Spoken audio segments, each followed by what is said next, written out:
इस आदमी में बीमारियों को एक डिब्बे में ट्रांसफर करने की क्षमता थी। जब एक अमीर आदमी मदद के लिए उसके पास आया तो उस आदमी ने बस अपना हाथ उठाया और एक सुनहरी रोशनी चमकी। फिर उसने अपने हाथ में रखा डिब्बा खोला और अमीर आदमी की बीमारी उसमें ट्रांसफर कर दी। अमीर आदमी के पूरी तरह ठीक होने के बाद उसने धन्यवाद के तौर पर अपनी पोती का हाथ शादी के लिए उस आदमी को दिया। उसने उस आदमी को हमेशा के लिए अपने घर में रहने के लिए भी बुलाया, इस उम्मीद में कि उसके वंशज उस आदमी के मेडिकल स्किल्स को विरासत में पा सकें।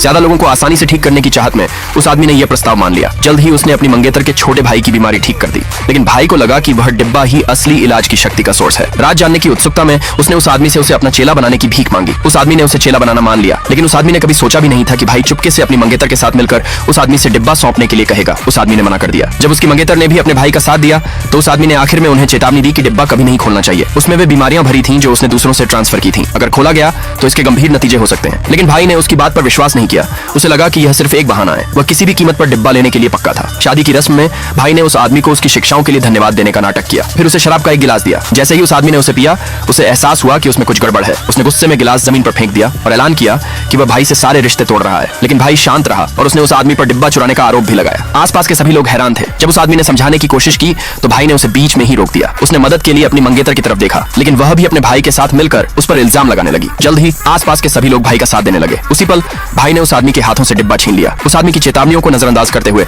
उसने तुरंत डिब्बा खोल दिया। अगले ही पल डिब्बे से एक काला धुआं निकला। सारी बीमारियां लोगों के पास वापस आ गईं। तभी सबको एहसास हुआ कि वह आदमी शुरू से सच कह रहा था। दूसरे माँ के लिए लाइक सब्सक्राइब करें।